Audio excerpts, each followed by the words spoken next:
제가 여러분 안녕하십니까 라고 말씀을 드리고 싶은데요. 요새 여러분들 대학가에서 퍼지고 있는 안녕들 하십니까? 잘 아실 겁니다. 제가 오늘 신문 컬럼에도 썼는데요. 그 안녕들 하십니까? 왜 이렇게 폭발력을 갖느냐. 제가 볼 때는요. 우리 세대 중에 행복한 세대가 없기 때문에 그렇다고 생각합니다. 10대는 10대대로 대학 입시 때문에, 20, 30대는 청년 실업 때문에, 40대는 언제 잘릴지 모르는 직장인 불안감 때문에, 50대는 빈털터리가 된 노후 대비 때문에, 60대 이상은 지금 현재 살아가기가 너무 막막해서 이렇게 행복하지 못한 사회가 지금 대한민국 사회인 것 같습니다. 저는요, 저녁이 있는 삶이라는 게 그래서 많은 사람들한테 그렇게 공감대를 자아내지 않았나 그런 생각이 듭니다. 생각만 해도 좋은 거 있죠. 그 생각만 해도 좋은 이유가 현실이 너무 그렇지 못하기 때문이라는 생각이 드는데요. 어쨌든 제가 이렇게 말씀드리는 거는 사실 제가 걱정되는 게 또 있어요. 우리 안녕하지 못하게 만드는 것들이 뭐냐면 너무 극단적인 광기가 부딪히는 것이 지금 우리나라 사회 전반적인 분위기인 것 같습니다. 전 그게 참 걱정이 되는데, 제가 솔직히 이 정치적인 토크쇼에는 사회를 잘 안 봅니다. 제가 대단해서 안 보는 게 아니고요. 오해하지 마시고. 여러 가지 얘기들이 나올 수 있어야 하는데, 제가 오늘 여기 있는 이유는 딱 한 가지입니다. 이 광기가 부딪히는 우리나라 사회에서 정말 이성과 합리성이라는 한 줄기 햇빛 같은 존재가 바로 손학규 대표님이라고 생각합니다. 또 정치 얘기하는 형이 박수가 수시로 나오고 제가 잘 익숙하지는 않습니다만 어쨌든 고맙습니다. 자, 그래서 어쨌든 이제 얘기를 시작할 텐데요. 여기 계신 분들이 모두 손 대표님을 잘 아시는 분들이라고 생각을 하고요. 그리고 잘 아시기 때문에 손 대표님한테 사실은 우리 유 이사장님 같은 경우에는 물어보실 게 별로 없을 것 같아요. 40몇 년이시라며요. 그죠? 그런데 그럼에도 불구하고 물어보셔야 되는 게 질문을 통해서 인간 손학규, 정치 손학규를 보여주셔야 되기 때문에 그러는 거거든요. 40년 정도 40년 넘으셨나요? 45년 됐습니다. 45년. 예, 두 분 다 인간성이 참 좋으신 거 확실한 것 같습니다. 아니 45년 동안 그 관계에 갖기가 쉽지가 않아요, 진짜. 예, 45년 전하고 지금하고 손 대표님 많이 변하셨죠? 아까도 독일에 가서 보셨는데, 이거 더 젊어지고, 더 이렇게 좀 생각이 더 이렇게 젊어지고, 뭐 이랬다는 게 참 옛날하고 많이 달라졌습니다. 제가요, 아까 유전 이사장님하고 같이 여기서 앉아가지고 잠깐 얘기를 한 적이 있었거든요. 근데 여자 얘기를 하시더라고요. 무슨 여자 얘기를 하냐면 옛날에 운동하실 때요, 대학생 때. 어디 있다가 꼭 여자를 데리고 왔다고 그러셨잖아요, 아까. 예? 그 얘기 잠깐 해주세요. 69년 당시에 삼성개헌이란 걸 했어요. 그 삼성개헌 한참 와중에 저는 그때 학교 재학 중에 누가 이렇게 군복 입고 또 여자도 데리고 이렇게 오는데 데리고 와서 뭐 물리대 교정, 마흔의 교정이나 또는 그 건너편에 함춘원, 의대 교정 뭐 이런 데서 소주를 까먹고 그러는데 그 자리까지 꼭 데리고 와요. 근데 그 여자를 지금도 데리고 다녀요, 그냥.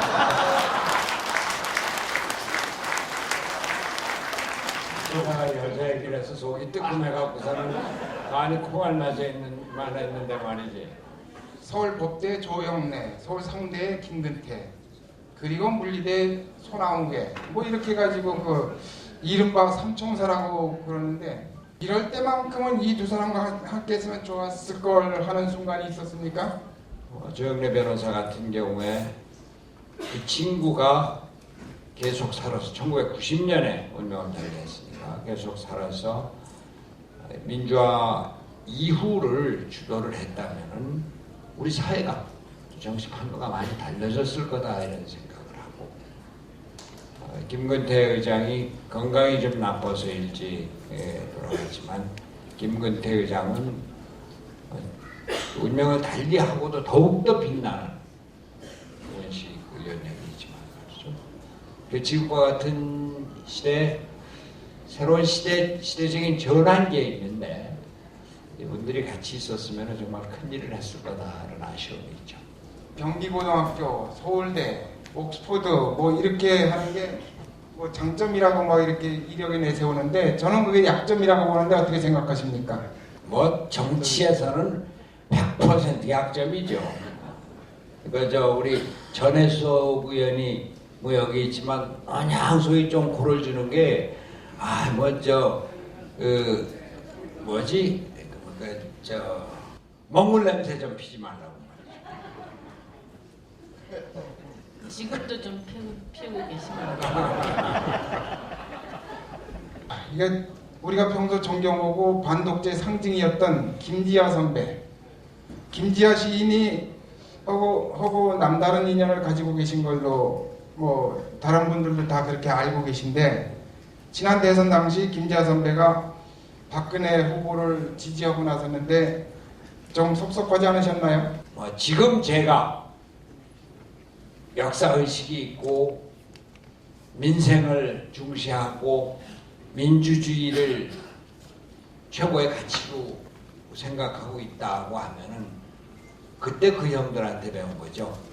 그런데 사람이 연세가 들고 또 여러 가지 경험을 하다 보면은 많이들 바뀌기는 하더라고요.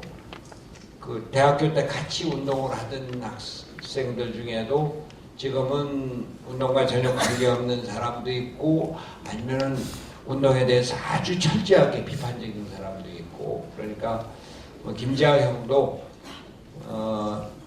사시다가 생활을 하면서 다른 면을 봐서 그렇게 생각을 바꿨겠죠. 그 1977년 2월이죠, 어머니 돌아가신 게? 예.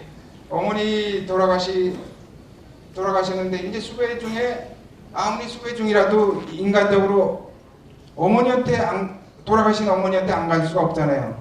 근데 주변에서 너 가면 체포된다.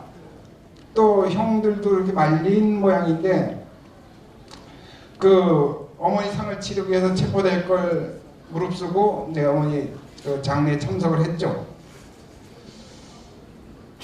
아마 불효 막심한 저 같은데 본인이 생각하기에는 그 스스로 몇 점짜리 아들이었다고 생각하십니까? 암만 생각해도 내가 가서 붙잡히는 일이 있더라도 가면 뭐 당연히 붙잡히죠.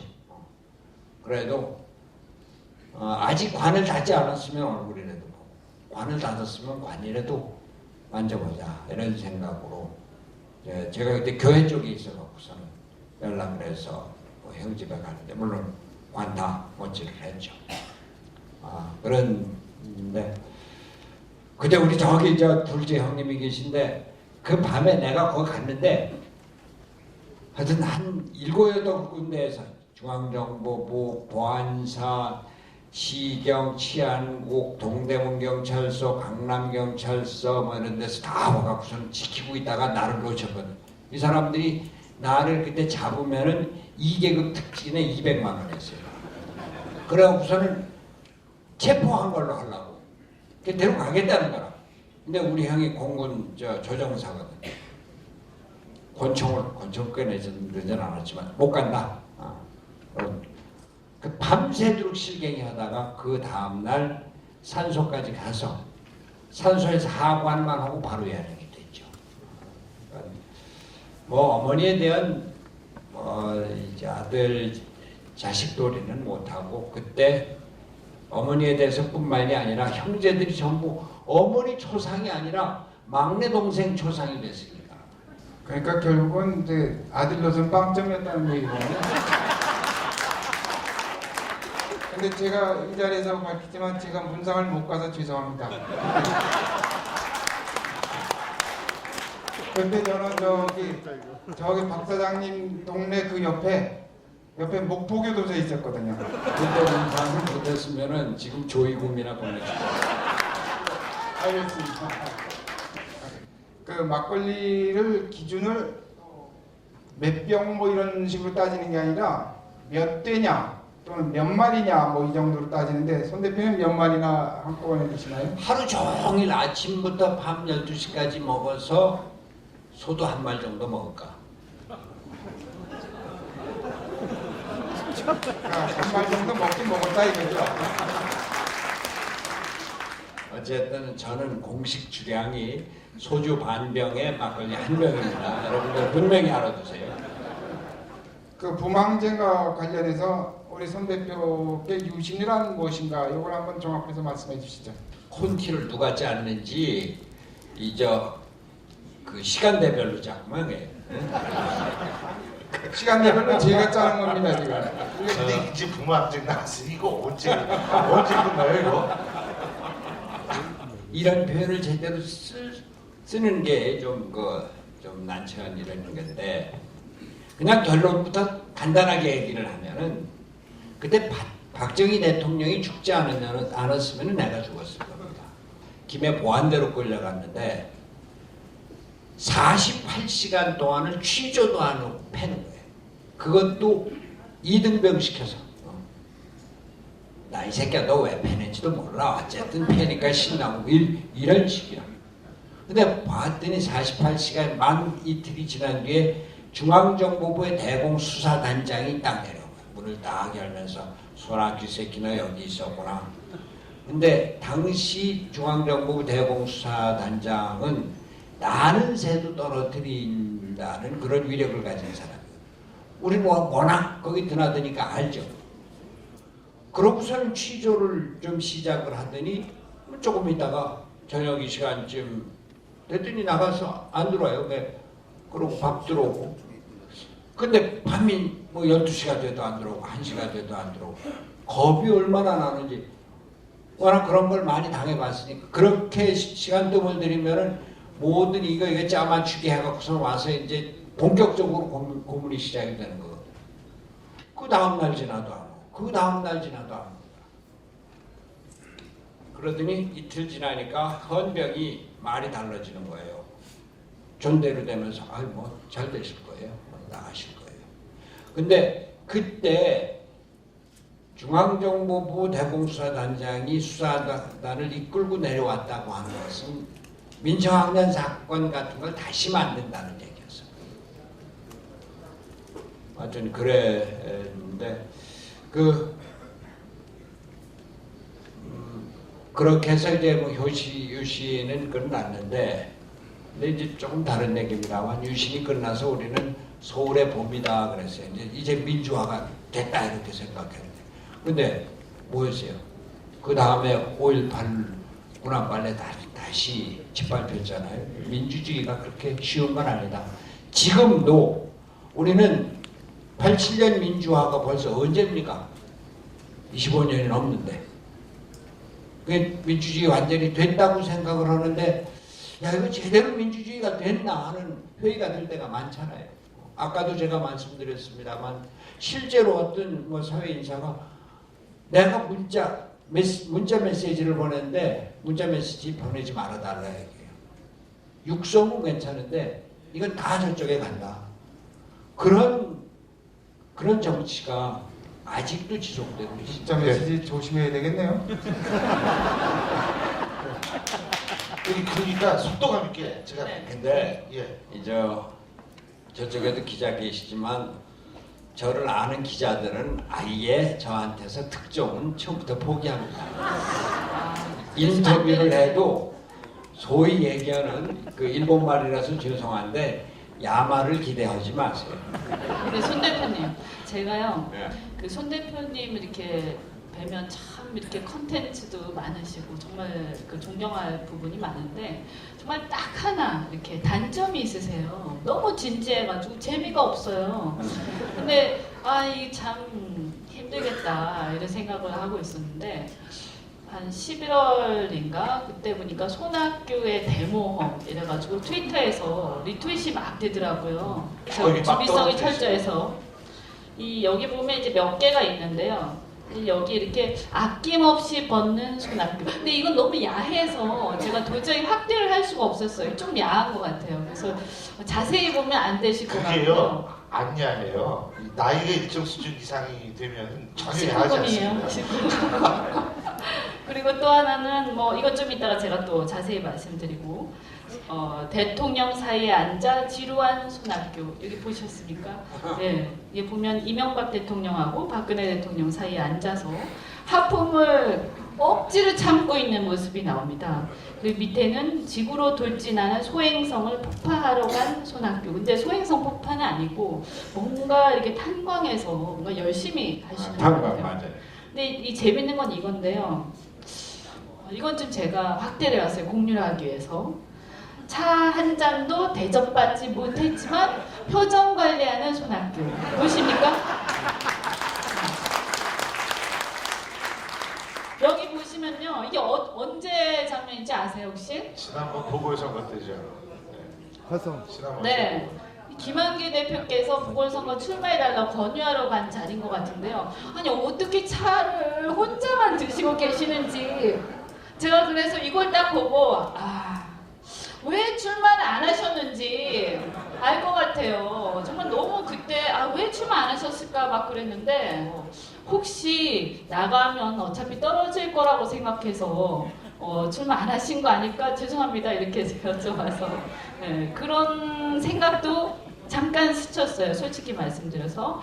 그래서 오늘 또 이렇게 얘기가 나왔으니까 그날 그때 불출마 결심을 하신 이유 이런 걸 좀 말씀을 해주시면. 이현주 의원이 그러니까 맞는 모양이죠. 나가면 안 될 것 같으니까 안 나가는 모양이죠. 제가 나가지 말라고 그래요.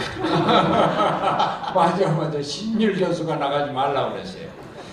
근데 오늘도 내가 얘기를 했지만 우리 정치가 끊임없이 나를 떠나서 국민의 눈으로 나를 보는 이런 노력을 해야 될 것 같아요.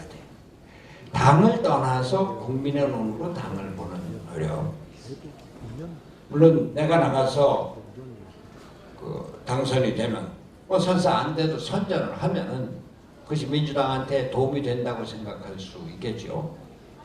그러나 그게 과연 얼마나 민주당한테 도움이 될까?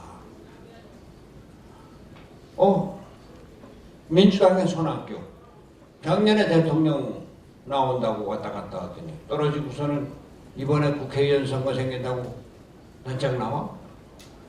또 독일 가서 8개월이다 9개월이다 성찰을 하고 모색하고 이런다고 그러더니 국회의원 선거 나와? 일반 국민들 국회의원 선거 나오니까 돌아와서 거기 벌짝 들어오는 것밖에 안 되는 거예요. 그러면은 민주당의 대표도 지내고 또 민주당의 대통령 후보가 되겠다고 한 사람이 그렇게 해서 국회의원 됐을 때 그게 국민들한테 과연 감흥을 주겠어요?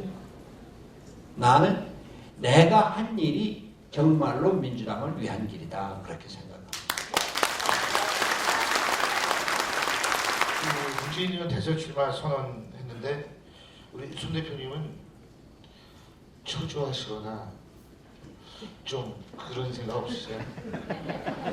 뭐가 초조해요? 선전 효과라는 게 있잖아요. 뭘 선점했다? 대선 출마를 먼저 이렇게 딱 선언하고 치고 나가는 건데 일종의. 그래서 이럴 때 뭐라고 답해야 되죠?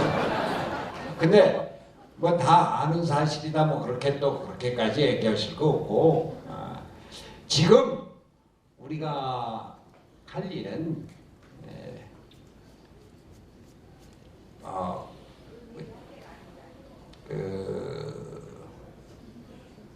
우리 국민들이 참으로 어려워하는데 여기서 뭐를 해야 될 건가 그것부터 먼저 생각을 하는 것이 도리다 그렇게 생각합니다. 제가 한 가지 여쭤볼게요. 네. 아까 안철수 신당 잘 됐으면 좋겠다고 말씀하셨는데 네. 그거 당연론적으로 옳은 말씀이시죠. 잘 될 거라고 보세요 실제로 근데. 나는 아직도 가능성이 많이 있다고 근데 왜 거기 사람이 이렇게 없어요? 그렇게 선뜻 나서기가 쉽겠어요 정치라는 게. 근데 잘 나가면은 서투서투 나선 사람이 막 그런 때 같겠죠. 예. 막 지금 네. 민주당 여기서 지금 합당하시고 난리도 아닐 수도 있죠 사실. 그런데 또 좀 이제 바로 그거예요. 그러니까 급하니까 바늘 허리매서 쓰려고 그러면 안 된다. 그래 어렵더라도 지금 시간이 없다 그러더라도 안철수 현상이라는 게 뭐예요? 참 우리 스스로 부끄러운 얘기입니다만 민주당을 포함해서 정치에 대해서 실망을 하고 좌절을 하고 이런 국민들이 뭐 좀 다른 것 좀 없나? 좀 다른 데서 뭘 찾으려고 그러는 거 아니에요? 그런 마음들이니까 그런 가난한 마음들이 국민들 마음에 있으니까 그 마음을 어떻게든지 모으고 달래주고 거기서 힘을 만들어낼 수 있는 어떤 의연한 자세를 보여주었으면 좋겠다 그런 생각인 거죠. 교수님께서 저녁이 있는 삶 말씀하셨잖아요. 그래서 참 저녁이 있는 삶 저도 굉장히 그거 딱 듣고 너무 이렇게 와닿는다 이렇게 생각했는데요. 의외로요. 요즘에 젊은 사람들은요. 저녁이 없는 삶이라도 좋다. 저녁이 없는 삶이라도 좋으니까 제발 일 좀 할 수 있었으면 좋겠다. 이렇게 생각들 많이 하시는 것 같아요. 그만큼 이제 절박하다는 얘기인데 요즘 안녕들 하십니까? 이런 이제 대자보가 붙으면서 마치 기다렸다는 뜻이 안녕 못하다 이렇게 막 얘기가 나오는 걸 보면 얼마나 지금 상황이 어려운가 이걸 알 수가 있습니다. 그래서 대표님께서 젊은 사람들한테 지금 너무나 절박한 젊은 사람들한테 한 말씀을 해주신다면 뭐라고 해주시겠습니까? 일자리를 달라, 등록금 낮춰달라 요구할 권리가 있다. 정치권에서 그걸 대답을 줘야 된다. 그렇다고 해서 모든 게 다 끝나는 건 아니다.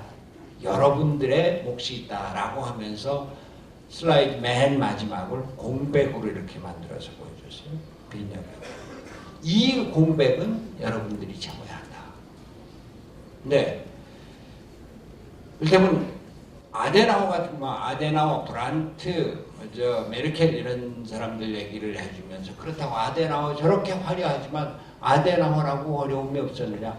아데나워 젊었을 때 나치의 박해를 받아갖고서는 감옥 가고 연금 나오고 이런 3살이 돼서야 수상이 되고 브란트는 아버지가 누군지도 모르는 사람이다.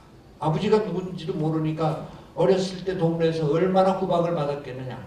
학교도 제대로 안 가고 그러고서는 불량 말하자면 문제 학생이었었고 그런 학생이 나치 박해를 받으면서 정신 차리고 망명을 하고 그러면서 오늘 이룬 거다. 비스마르크는 또 어떤 사람이냐? 비스마르크 대단한 것 같지만 그 사람 대학교 다닐 때 쌍분이었고 대학교 졸업하고 취직했는데 1년 못 가서 그만뒀어요. 또 다시 취직을 했는데 또 한 6개월도 안 돼서 또 쫓겨났어요. 그만뒀어요. 또 군대를 갔는데 군대도 1년 못 견뎠어요. 그랬던 사람인데 이제 내가 내 길을 찾아야 되겠다고 해서 그 동네에서 지역에서 농사를 열심히 하고 지역에서 인정을 받으니까 그 뒤에 그 길이 열렸다. 그러니까 무엇이든지 네가 봤을 때 조금이라도 틈이 있으면 그 틈을 넓혀서 그 공간을 네가 채우도록 하면은 반드시 미래가 있고 장래가 있다. 아무리 우리가 대학생들 고민들이 뭐예요? 취업이 제일 고민 아니에요? 학자금이 그 다음 고민 아니에요? 근데 특히 학자금은 어떠하든지 간에 앞으로 나갈 미래가 보이지 않으니까. 근데 그 조그만 틈을 내 것으로 만들면은 거기에 반드시 길이 있다. 그런 그 생각을 본인 말씀하셨는데 아까 그 합의제 그 민주주의 그리고 다당제 두 가지를 말씀하셔서 얼핏 생각하는 게 어떤 생각이 드냐면 사실은 그게 내각제 요소를 그게 다 내각제거든요. 내각제 개헌이 필요하다고 보십니까? 그 얘기는 오늘 제가 일부러 안 했어요. 개헌의 문제는 앞으로 조금 더 봐야 될 것이다. 우선 지금 현재 헌법 구조 안에서도 다당제 요소를 가미할 수 있는 그런 법적인 그 제도적인 장치를 강구할 수 있다고 봅니다. 선거법을만으로도 김대중 대통령 때 보세요. 처음에 그 DJP 연합으로 돼갖고 사실상 김대중 대통령이 총리 임명을 못했습니다. JP, 박태준, 이한동. 만약에 의회가 왜냐하면 그 김대중 대통령 독자적으로는 집권을 할 수가 없었기 때문에 당시 자유자민연하고 사실상의 연정을 한 거거든요. 근데 그게 의회 적용이 되면은 그런 것들이 가능해진다. 근데 왜 이런 문제냐면 지금 우리나라가 워낙 정치가 극한 대결로 가 있어갖고 죽게 아니면 살기고, 아까 제가 뭐 그런 표현을 썼습니다만 증오가 정치의 가장 중요한 에너지 같이 되는, 서로 증오하는 데서부터 힘이 나오고 이런, 이거를 어떻게든지 해소를 하지 않으면은 우리가 계속 대통령제라고 하는 것은 정치적인 안정을 장점으로 하는데 어디 지금 정치가 안정되어 있습니까? 근데 제가 좀 한 TV 프로에서 이 정치인 출신 패널들이 뽑은 2017년 여야 대선 주자로 손학규 대표와 정몽준 의원을 뽑았답니다. 근데 제가 참 안타깝게 생각하는 게 이게 TV 프로가 TV조선의 강적들이라는 프로그램이에요. 근데 이게 시청률이 진짜 안 나와요. 제가 저 프로그램을 진행하고 있기 때문에 시청률을 좀 신경 많이 쓰는데 이 시청률이 안 나오는 프로에서 이 중요한 거를 다뤘다는 게 조금 좀 섭섭은 한데, 어떻게 이 두 분이 이렇게 꼽혔는데 두 분이 경쟁자라고 생각하십니까? 요새 그런 데 대한 생각은 안 하고 있으니까 무슨 말인지도 잘 모르겠어요. 여기 장소가 조계사로 나오니까 이게 아주 그 선문선답 이게 아주 자연스럽게 나오네요. 분위기하고 잘 어울리고. 우리 의원님 마지막으로 여쭤보실 걸. 대표님께서 박근혜 대통령의 대통령으로서의 점수 몇 점을 주시겠습니까? 점수는 대학 교수 한 지가 오래돼서 점수는 잘 못 매기고, 근데 우리 모두가 다 같이 느낄 거예요. 상당히 안타깝죠. 처음에 상당히 잘할 거라고들 기대를 하고, 오히려 야당으로서는 너무 잘하면 걱정하냐 이런, 사실 그 국민의 입장에서는 그런 걱정해서는 안 되는데, 근데 그 이명박 대통령 때도 마찬가지였어요. 그때 워낙 좋은 조건에서 대통령을 시작했기 때문에 잘할 걸로 생각을 하고, 야, 너무 잘하면 우리 입지가 없어지지 않나 뭐 이런 얘기를 같이들 하기도 했는데, 이번에도 마찬가지입니다. 근데 좀 일단 대통령이 됐으면은 자기 거를 좀 버려야 될 것 같아요. 내 지지 기반, 내 과거, 내 역사, 여기에 묶여 있는 한은 참 국민의 대통령이 되기가 힘들지 않나. 그러니까 우리가 독일을 자꾸 얘기하는 거는, 독일의 연합 정치를 얘기하는 것은 내 것을 일부 버리고 상대방 것을 취하는 데서 이루어지거든요. 아주 대표적인 게 원전 폐기 정책입니다. 독일은 2023년에는 원자력 발전소 전부 다 없애기로 했어요. 근데 그 정책을 기민당 총리인 메르켈이 한 거예요. 근데 그 정책은 워낙은 녹색당 정책입니다. 근데 녹색당이 3인당하고 연정을 하고, 그래 3인당이 기민당하고 연정을 하고, 그러면서 정책이 연결이 된 거거든요. 근데 그러려면은 기민당이 어떤 정당이에요? 보수 정당 아니에요? 기업가들의 정당 아니에요?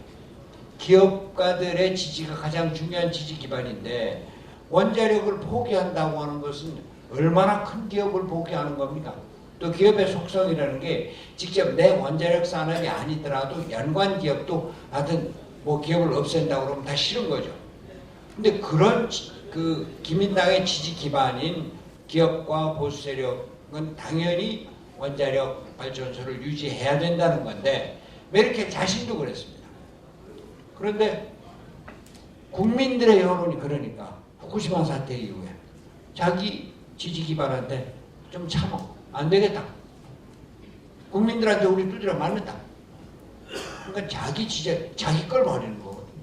자기 걸 버리고 상대방 걸 취하는 거예요. 지금 박근혜 대통령의 이렇게 되는 어려움은 자꾸 기존의 지지 기반, 기존의 그 박근혜 대통령이 살아온 역사 여기에서 눈을 떼지 못해서 그러지 않나. 그래서 자꾸 나를 떠나서 바깥에 가서 나를 봐야 된다 이런 얘기를 제가 자꾸 하는 겁니다.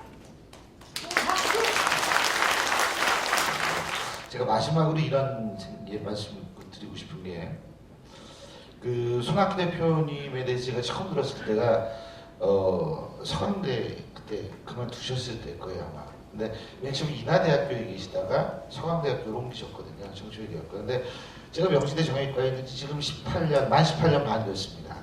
근데요, 정치외교학과에서 학교를 옮긴다는 게 굉장히 힘듭니다. 그 자리가 없기 때문에 그래요. 그러니까 그게 무슨 얘기냐면, 손학규 대표님은 사실은 학자로도 굉장히 성공한 학자였었다는 거예요. 다른 사람들은 어떻게 평가하신 그 정치권에서 도는 얘기 다 집어치우시고, 제가 18년 반 동안 정치외교학과 교수 생활을 하면서 제가 자신 있게 말씀드릴 수 있는 건, 학자로서도 굉장히 성공한 학자였었다는 거죠. 그 이후에 뭐 장관도 하시고 경기도지사도 하시고, 특히 이제 지사 같은 경우에는 아직도 경기도에서 가장 평가가 좋은 지사시거든요. 제가 볼 때에는 손 대시는 것마다 성공을 하셨어요. 그리고 손 대는 것마다 인정을 받으셨습니다. 가장 중요한 것은 지금 이제 또 손 대시려고 한 것, 아까 참 손 댄다는 거는 저는 없으셨죠. 손바닥도 있었고 손수레도 있었고 손사랑 손사랑 참 저건데 손 대는 거가 앞으로 있으실 것 같아요. 하지만 제가 볼 때는요, 어디에 손을 대시든 간에 전 반드시 성공할 거라고 생각합니다. 한 분야의 성공한테는 반드시 다른 분야에도 성공하기 때문에 아직 지사 전이실 텐데 수고하셨습니다. 고맙습니다. 감사합니다.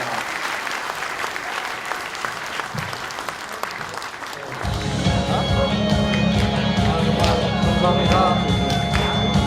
우리 한강원 전 의원님 고맙습니다. 끝까지 잘해주신 여러분들 감사합니다.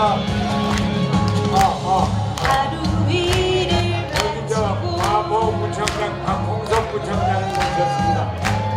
비도 향기 발리며 식탁에 둘러앉아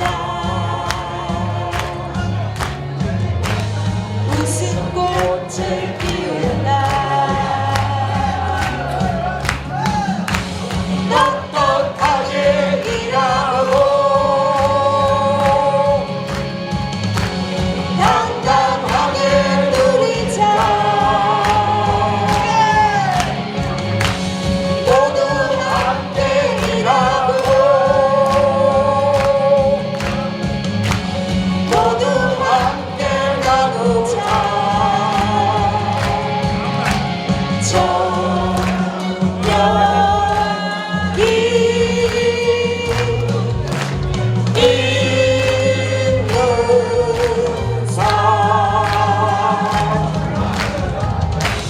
너의 기쁨 슬픔을 나의 기쁨과 슬픔 이제 가슴을 열고 이야기를 나누자.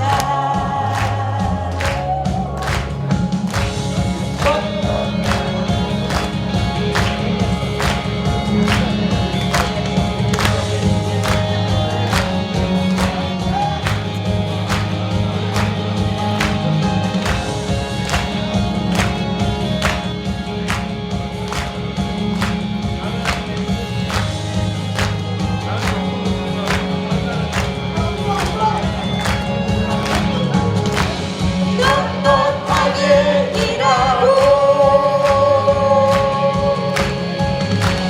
당당하게 누리자. 모두 함께 일하고